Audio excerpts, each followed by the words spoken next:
Today I'm going to focus on work with two organizations I'm currently working with. One is an autism organization and one is a secondary school. It's a private Jewish day school in Toronto, an Orthodox girls' school.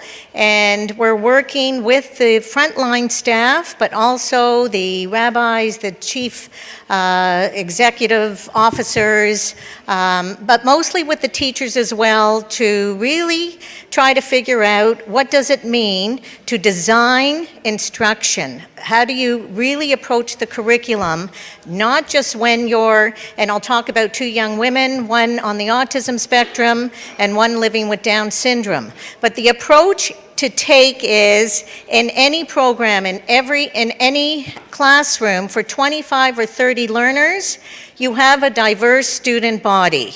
It's not just about including the student you've characterized as having the most severe cognitive, physical disability. It's about how do you truly differentiate so that you can keep pathways open for youth for not only work, but post-secondary education, colleges and universities, where in Ontario there is progress being made in terms of admitting students who would have what would be considered moderate to severe developmental disabilities, but it needs to start when they're in kindergarten or grade 1 in teaching students how to have voice, how to make choices, how to problem solve and make decisions. We presume all students know how to do that. So if we really want youth to exit their secondary school careers and have pathways remain open and not closed by the age of 6 or 7, where we've decided the diagnosis will limit what instruction looks like in impoverished or congregated settings, that we need to start much earlier. So what we also don't always take into account is most practitioners do not understand the theoretical underpinnings of their practices. They may not understand the social model, the medical model from which they're operating. I also introduce, because my PhD was in the area of ethics and leadership, a transformed ethic of care that blends feminist and critical disability perspectives within a social model of disability. And these are introduced into the professional learning sessions I have with staff in both of these organizations. I also introduce what does authentic person-directed planning look like, not only in their instructional designs and curriculum, but in their policies and in their protocols. You'll often see mission statements and vision and values that absolutely talk about self-determination and inclusion, but when you look at their admissions or intake questions, when you look at their policies, there's a lot of incongruence there. And then finally, within the 12 minutes, that is probably 9 by now, I'll talk about the impact of the approach on program designs, keeping pathways open, and professional practices and relational aspects of care. So very quickly, many schools, many organizations say they're operating from a social model of disability where they are addressing structures, disabling attitudes, and look at it as a systemic issue around exclusion or marginalization. However, when you look at their curriculum designs or you look at their protocols, they're still very much talking about the deficit is residing within the individual and not so much in terms of their practices and policies. So my work is really going into organizations, big and small, to support with interrogating their documents. Really, what does it mean to do a document analysis and make sure the language is right before you even move into your practices? After 30 years, I've stopped trying to walk into an organization and say you need to change your attitudes.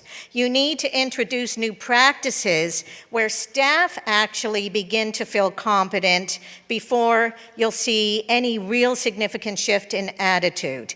And so we always talk about presuming competence of the person with the disability. We tend to presume competence with our staff, but very often frontliners or educators won't admit.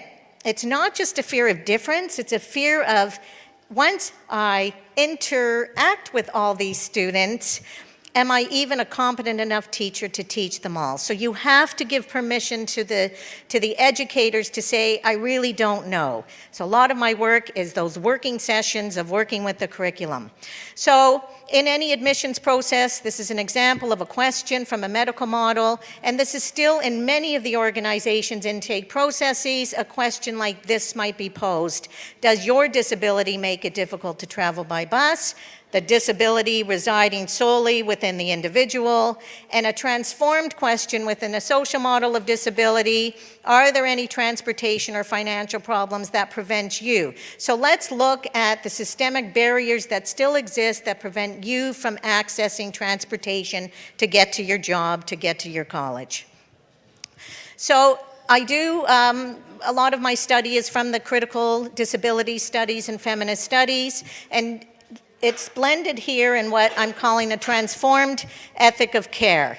Yes, you have to look at rights and responsibilities, but if you go into schools and you say, it's your duty to accommodate, you've admitted all these children, you must accommodate, the first question back is, will I find myself discriminating in some way and in front of a human rights tribunal? You want to shift from that fear of I'm getting in trouble to actually it's a responsibility, it's a right, but you're going to love actually engaging in curriculum design and programs and service design where all are included, and your own sense of competency will rise incredibly.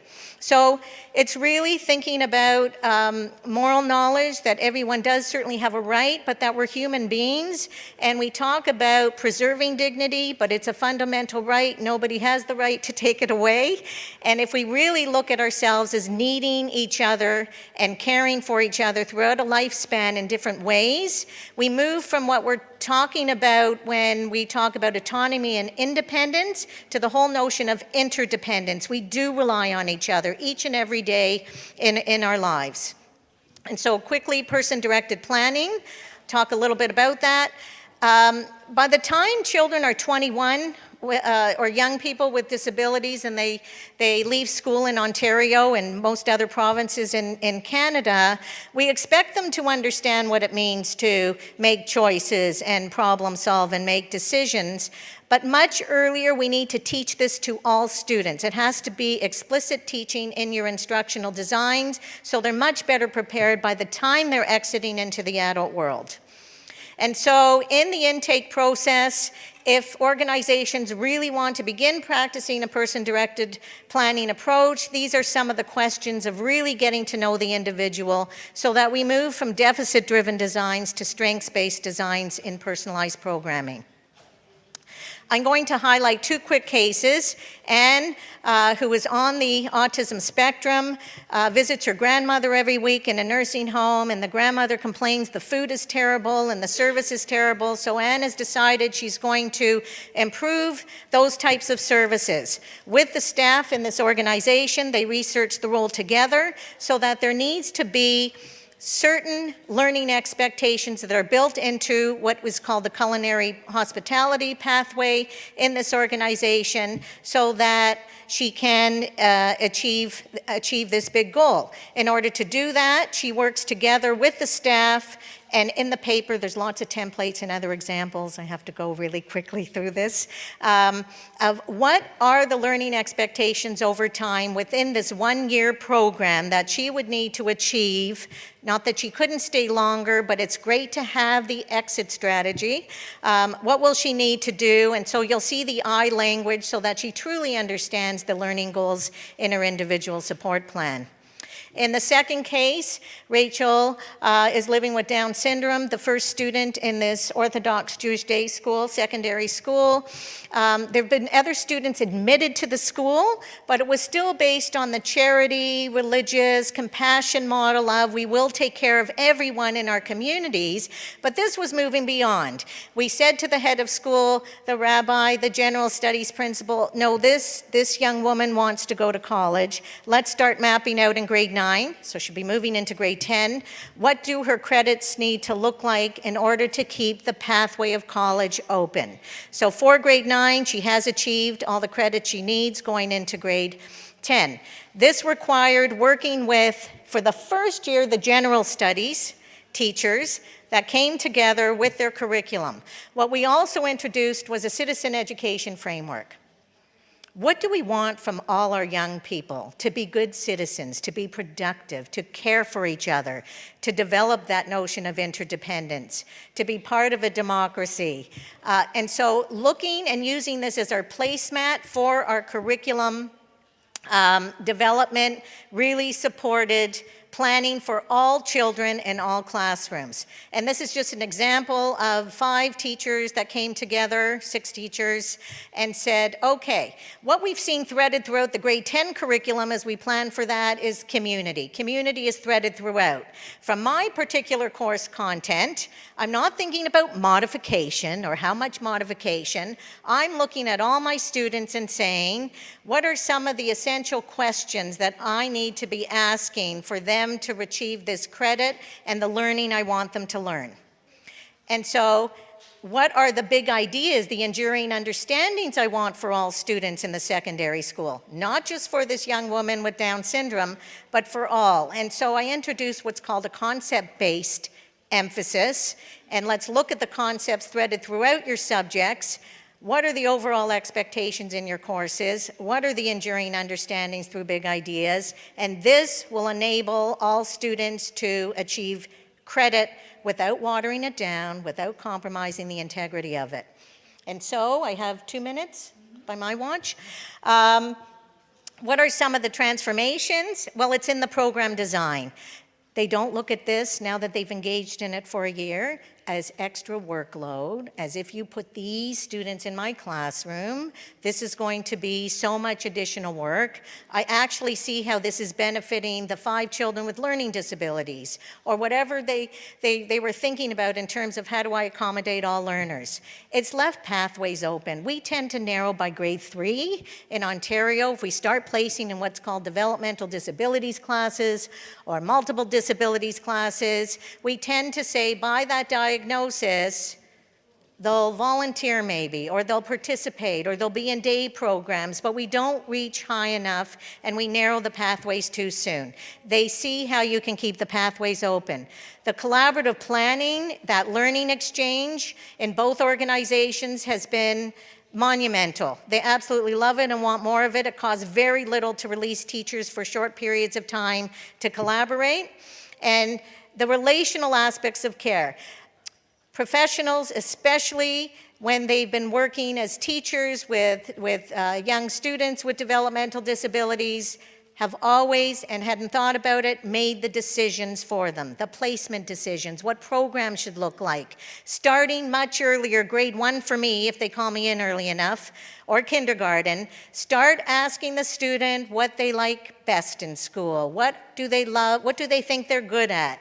And once we start to do that, we move away from that diagnosis and the deficit-driven curriculum that I can assure you, they need to learn how to do chores or their laundry. Well, everybody can learn that, but it doesn't have to be during the instructional day.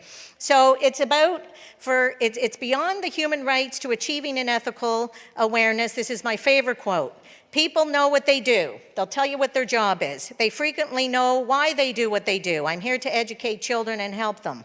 But what they don't know is what they do does. And so if you continue not to interrogate the status quo and you're happy with your practices, which continue to disadvantage so many young people, they don't even, and they would never intentionally harm, but they understand through this process, and it's not to leave people with guilt, that there is harm that happens if you don't begin to look at it. And so bringing the young voice in much earlier truly equalizes the balance of power and decision-making and teaching voice. What it means to have a voice and choice much earlier equalizes that professional and personal relationship. And future research, which I'm currently engaged in myself, there's very little impact. I don't know about other countries. It might be interesting to hear about that, of what person-directed planning, which is used in many places. What are the benefits? What's the impact been on an individual, but on an organizational basis? how blending theory and introducing theories of practice into practice might improve situations, and certainly always more applied research for government and public service in order to improve the lives of individuals with disabilities. Thank you, and I hope I did the 12 minutes.